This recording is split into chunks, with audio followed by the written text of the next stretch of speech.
जय जय श्री हितारिवर। मनुष्य जीवन में सबसे बड़ी भूल हमारी, हम प्रभु को जिस क्षण, जिस मिनट, जिस समय विसार दिया, विस्मरण कर दिया, सबसे बड़ी भूल। पछताना पड़ेगा। जब ये हमारा आखिरी समय, शरीर का अंतिम समय आता है, उस समय जीवन भर के किए हुए कर्मों के परिणाम सामने आते हैं और उसके अनुसार उसकी आकृति निश्चित हो जाती है कि कुत्ता बनेगा, भूत बनेगा, पंछी बनेगा, कीड़ा बनेगा, क्या बनेगा। उसी समय अब बड़ा पछतावा होता है उस समय कि भगवान का अगर स्मरण कर लिए होते तो हमारी बात बन जाती। तो हरिवंश महाप्रभु अपनी कसम दे के कहते हैं, मेरी सो भैया कृष्ण गुण संचु। तुम्हें हमारी कसम है, तुम कृष्ण के गुणों का गान करो, भगवान की लीला कथा का गान करो, मनन करो, चिंतन करो, नाम जप करो। ये कहते हुए सावधानी बरतने की बात कह रहे हैं। कुत्सितवाद विकारहि परधन सुन सिख मंद परति बंचु। ए मंद बुद्धि, इस अमूल्य जीवन में 6 विकारों पर विजय प्राप्त कर लो। षड विकार जित अनघ अकामा, काम, क्रोध, लोभ, मोह, मद, मत्सर। काम, कामना, क्रोध, द्वेष, लोभ, धन और भोगों का, मोह, परिवार का, अहंकार, कर्ता भाव, मत्सरता, ईर्ष्या, ये मेरे से आगे बढ़ता जा रहा है। अगर ये द्वेष आदि दोष रहे तो साधना करने पर भी आनंद का अनुभव नहीं होगा। इसलिए महाप्रभु कहते हैं, कुत्सितवाद विकार ही। गंदी बात बोलना बंद करो, जबान को पवित्र रखो, असत मत बोलो, द्रोह, अश्लील, मिथ्या भाषण, ये हमारी जबान को अपवित्र कर देते हैं। वाणी पवित्र रखो, 6 विकारों पर नजर रखो कि कहीं हमारा परमार्थ रूपी धन चुरा तो नहीं रहे हैं। अनग, निष्पाप हो जाओ मनुष्य शरीर में। इसी में पाप नष्ट कर सकते, नहीं भोगना पड़ेगा प्यारे। अभी समझ में नहीं आ रहा क्योंकि अभी भोग आए नहीं हैं दंड रूप से। जब दंड रूप से आएंगे तो ऐसी व्याकुलता, ऐसी परेशानी कि आप सोच नहीं सकते हो, सोच नहीं सकते हो। बड़े बड़े ऋषि मुनियों को भोगना पड़ा तो आप लोगों तो सोच लो क्या हो। तो इसलिए महाप्रभु कह रहे, मेरी कसम, ई परलोक सकल सुख पावत। तुम विश्वास करो, इसलिए कसम दे करके कह रहे हैं कि इस लोक और परलोक के सारे सुख तुम्हें प्राप्त हो जाएंगे यदि आप भगवान का नाम जप करोगे, भगवान के गुणों का गायन करोगे। मणिगण पुंज ब्रजपति छाणत, हित हरिवंश कर गही कंचु। कीमती कीमती वस्तुओं को, जितने भी संसार के लोक परलोक के हैं, वो सब मायामय हैं। इनसे भगवान की तुलना थोड़ी हो सकती है। भगवान को छोड़ करके कह रहे, ताय कबों भल कहाय न कोई, गुंजा ग्राही परसमणि खोई। पारसमणि को छोड़कर कोई गुंजा उठावे, कंचन को छोड़कर कोई कांच ग्रहण करे, कामधेनु के दूध को छोड़कर कोई चावल का धुवन पीवे, ऐसे भगवान को छोड़कर संसार को भोगना है। जिस समय कोई ये नियम ले लेता है कि मैं गंदा आहार नहीं करूंगा, गलत आचरण नहीं करूंगा, शास्त्र और संतों के अनुसार चलूंगा और नाम जप करूंगा, तो कुछ समय बाद हो सकता है थोड़ा समय ज्यादा लग जाए पाप नष्ट होने में, उसके अंदर आनंद प्रकट होता है। जैसे विषयों के सेवन में क्षणिक आनंद होता है, भगवान के आनंद को कहा गया अखंडानंद, रात दिन वो आनंद बना रहता है। जब भगवदानंद जागृत होता है तब पश्चाताप होता है, ओह इतना जीवन बर्बाद कर दिया, अगर जानते कि ये सुख है तो बचपन से भगवान में लग जाते। इतना परमानंद का जब अनुभव होता है तो उसको एक पश्चाताप होता है कि इतने दिन व्यर्थ गए, अगर हमें सत्संग पहले मिल जाता तो मैं भगवदानंद में डूब जाता। तो जब भजन का आनंद मिलता है तब लगता है यार जीवन हमारा व्यर्थ चला गया। भगवदानंद उत्पन्न होते ही मनुष्य में लक्षण आ जाते हैं, कोई भी द्वंद्व उस पर प्रभाव नहीं डाल पाता। गर्मी सर्दी, मान अपमान, दुख सुख, लाभ हानि, जय पराजय, ये उसको प्रभावित नहीं कर पाते। किसी का संग उस पर रंग नहीं चढ़ा सकता। कोई भी वस्तु देखकर उसको कामना नहीं हो सकती कि ये वस्तु मुझे मिल जाए। सुख दुख में समान भाव, और कितना भी कोई उसे सताए वो क्षमा ही करेगा, कभी उसकी निंदा चुगली या उसको किसी तरह दंड देने की भावना ये नहीं। ये लक्षण है जब भगवदानंद प्रकट होता है। भगवदानंद प्रकट होते ही ब्रह्मा का भी भोग तुच्छ नजर आने लगता है।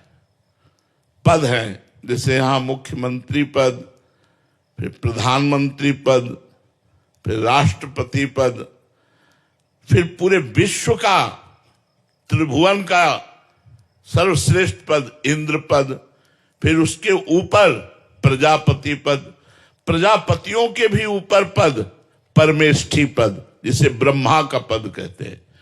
जब भगवदानंद मिलता है तो ब्रह्मादि के भोग सब विषम लागत ताहि, नारायण ब्रज चंद की लगन लगी है जाए। जब भगवान का आनंद मिलता है तो ब्रह्मा के भी भोग तुच्छ नजर आने लगते हैं। जब तक हम विषयों के मोह में पड़कर अंधे हो रहे हैं और डटकर नाम जप नहीं कर रहे, तब तक हम सोच भी नहीं सकते कि भगवदानंद किसे कहते हैं। अभी आप विचार करके देखो भगवदानंद किसे कहते हैं, तो आपको समझ में नहीं आएगा भगवदानंद क्यों। विषय भोगों में रत मन बुद्धि है और डटकर नाम जप नहीं है, तो भगवदानंद की अनुभूति, भगवदानंद जब प्रकट होगा सब आनंद फीके हो जाएंगे, सब पद फीके हो जाएंगे, और ये जन्म मरण का चक्र छूट जाएगा। ये दुख, ये चिंता, ये शोक, ये भय, ये अभाव, ये कामना, ये विषाद, ये सब नष्ट हो जाएंगे। भगवदानंद सत्य है, संसार के भोग असत्य है। सत्य को पाने के लिए एक बार कमर कस लो, जीवन सफल हो जाएगा। भोगों के पाने के लिए तो अनंत जन्म हमने लगा दिए, हाथ कुछ नहीं लगा। इस जन्म में भी मरोगे तो हाथ कुछ नहीं लगेगा, ऐसे ही जाता है। कोई कुछ लेके नहीं जाता, अपने अपने कर्म लेके जाता है, पाप कर्म या पुण्य कर्म या भजन। विषय रूपी ये चमकीले पदार्थ ऐसे हैं कि एक तरफ भगवान खड़े हों, एक तरफ विषय खड़े हों, तो हम भगवान की तरफ पीठ कर लेंगे, विषय की तरफ मुख कर लेंगे। इतना बड़ा आकर्षण है। गुरु कृपा पात्र, सत्संगी, शास्त्र स्वाध्यायी कोई ऐसा होता है जो इन मायाजनिक भोगों की तरफ पीठ करके भगवान की तरफ चले। जिसने विषयों का मोह छोड़ दिया वो जीत गया, और जिसने विषयों का मोह पकड़ लिया वो हार गया। और हारने का मतलब फिर नया जन्म, पुनरपि जननम पुनरपि मरणम। अरे बड़ा कष्ट है यार, अभी आप लोगों को अनुभव में नहीं आ रहा, इसलिए बड़ा कष्ट है। अपने प्रतिपल उसे झेल रहे ना, तब लग रहा है यार ये लोग कितनी भूल कर रहे हैं, ये स्वस्थ होकर भजन नहीं कर रहे। भजन करके पाप कर्म को भस्म कर दो, तुम्हारा जीवन आनंदमय हो जाएगा। और नहीं, ये पाप कर्म जिस समय उपस्थित होता, पीड़ा प्रतिपल, भय प्रतिपल मृत्यु का, ये कर्म। इसलिए नाम जप करके, भगवान का भजन करके अपने इन कर्मों को नष्ट कर दो जो दुख देने वाले हैं। तो कह दो आपने क्यों नष्ट नहीं कर दिया? क्योंकि मुझे भगवत प्राप्ति करनी है, मुझे इन दुखों से नहीं बचना है, मुझे इन दुखों को भोगना है और भगवत प्रेम प्राप्त करके भगवान के धाम जाना है। मुझे इस आवागमन के चक्र में नहीं फंसना। हाँ, ये सोना बेच करके कांच नहीं खरीदना, ब्रह्मास्त्र का प्रयोग मच्छर मारने के लिए नहीं करना। ये जो भजन है ये ब्रह्मास्त्र है, सीधे काल पर प्रहार करो। और समुझ जाए शरण ते डरत ना काल डर। काल से भी ऊपर काल विजयी बनने के लिए ये दंड जो प्रारब्ध भोग हैं उनको संत जन भोगते हैं और भजन बल से भगवान को प्राप्त होते हैं। जिस वस्तु में हमारा काम चल जाए उतने पर ही अपना अधिकार रखे। बहुत विस्तारवाद बुद्धि को ना बनावे, ये भी मेरा, ये भी मेरा, ये भी मेरा, मेरा मेरा करते चले गए, कुछ नहीं रहा। रहे न रावण सम अभिमानी, हिरणाकश्यप सम वरदानी। खान विभव की खान जगत में कुछ दिन के मेहमान, भजले श्री भगवान जगत में कुछ दिन के मेहमान। जिस दिन से ये तुम नियम ले लोगे कि नाम जब हमारा न छूटे, उसी दिन से तुम्हारा परम मंगल शुरू हो गया। हमारी सबसे प्रार्थना है, हर सत्संग, हर साधु महात्मा, हर शास्त्र का एक ही उद्देश्य है, भगवत चिंतन, भगवत भजन बनने लगे। आप लोग किसी भी तरह कैसे भी शुरू करो, काउंटर से नाम जप करना शुरू करो, गिनती से शुरू करो, फिर गिनती रहित भजन शुरू हो जाता है। कौन गिने? हर समय हर श्वास चल रहा है, कौन गिने? पर जब तक नाम जप नहीं करोगे तब तक आप आनंद को प्राप्त नहीं होगे। और सबसे बड़ी भयानक चीज आ रही, मृत्यु। वो हमारे शरीर को, हमारे सारे वैभव को सब कुछ छुड़ा देगी, फिर हम किस योनि में जाएंगे पता नहीं।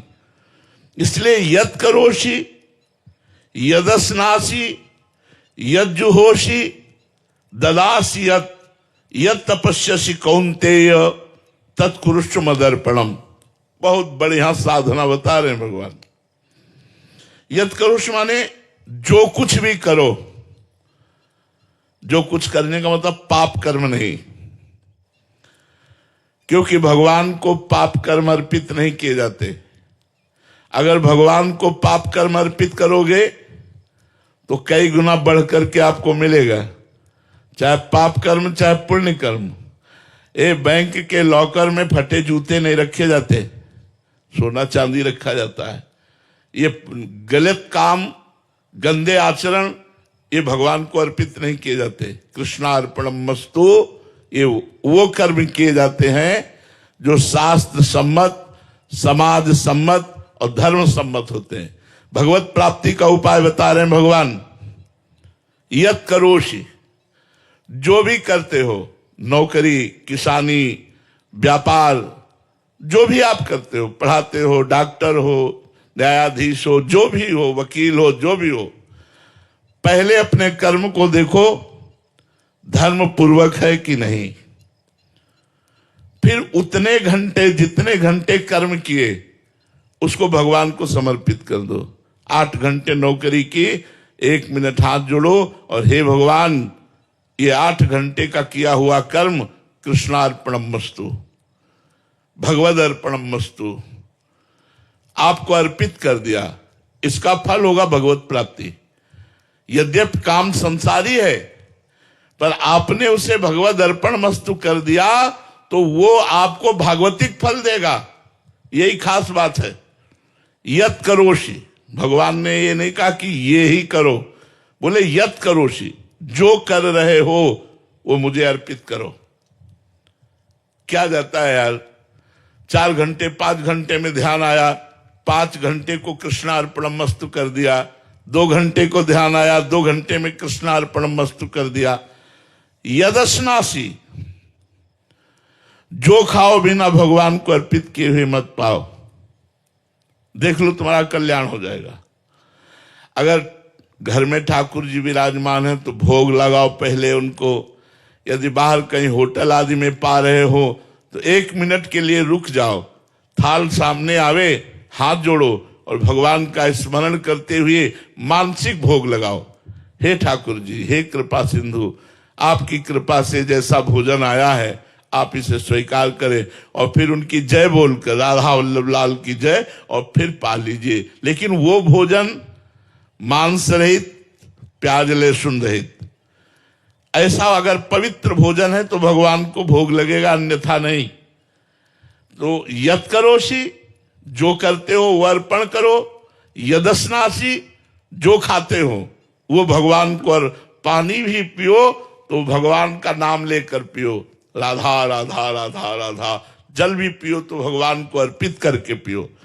यज्जुहोषि, जो कुछ पवित्र कार्य करते हो,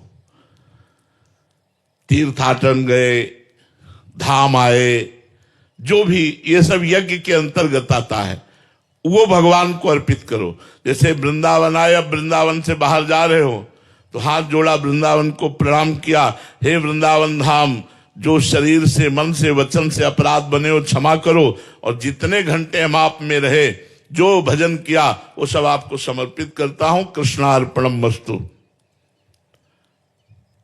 ददासियत, जो दान देते हो, कपड़ा लत्ता, भोजन, रुपया, पैसा, औषधि, जो किसी को देते हो उसमें पहले भगवान को देखो कि मरीज के रूप में भगवान है, गरीब के अंदर भी भगवान है, ये जो भूखा प्यासा बैठा है इसके अंदर भी भगवान है, और फिर उसे भोजन दो, वस्त्र दो, जो भी दोगे दान, और उस दान को कृष्णार्पणमस्तु, भगवान को अर्पित कर दो। यह तपस्यासी, जो तपस्या करते हो, जैसे मौन रहना, गर्मी सहना, सर्दी सहना, उपवास करना, व्रत करना, जो भी आप भगवान के लिए कष्ट सहते हो, यह तपस्यासी, वो कृष्णार्पणमस्तु कर दो। कौन्ते तत्कृष्ण मदर्पणम, हे अर्जुन, ये सब जो मेरे को अर्पित करते हुए मेरा स्मरण करता है वो मेरे को प्राप्त होता है। जो करो भगवान को अर्पित करो, जो खाओ भगवान को अर्पित करके पाओ, जो आप तीर्थयाटन आदि करो भगवान को अर्पित करो, जो दान करो भगवान को अर्पित करो, जो भजन साधन में कष्ट सहते हो वो भगवान को अर्पित करो, और नाम जप करो, इसी से तुम्हारा परम मंगल हो जाएगा। आप विश्वास कर लीजिए, अगर नाम जप नहीं करोगे और साधन नहीं करोगे तो पशु की तरह जीवन व्यतीत हो जाएगा। क्या तुम खास बात क्या भोगते हो, क्या भोगते हो? जो तुम भोग रहे हो पशु भी भोग रहे हैं। जैसा तुमको अच्छे अच्छे पदार्थ खाने में आता है उनको अपने भोजन में आनंद आता है, जैसा तुम्हें अपने बच्चे प्यारे ऐसे उनको अपने बच्चे प्यारे हैं, जैसे तुम बच्चे पैदा करते हो वैसे वो बच्चे पैदा करते हैं, जैसे तुम नींद लेते हो वैसे वो नींद लेते हैं। अंतर क्या रह गया? अंतर ये है कि हम साधना करके भगवत प्राप्ति कर सकते हैं, हम साधना करके उत्तम लोकों को प्राप्त हो सकते हैं। इसलिए यत् करोषि यदस्नासि यज्जुहोषि ददासि यत् तपस्यसि कौन्ते तत्कुरुष्व मदर्पणम। सब कर्म भगवान को अर्पित करते हुए नाम जप करो।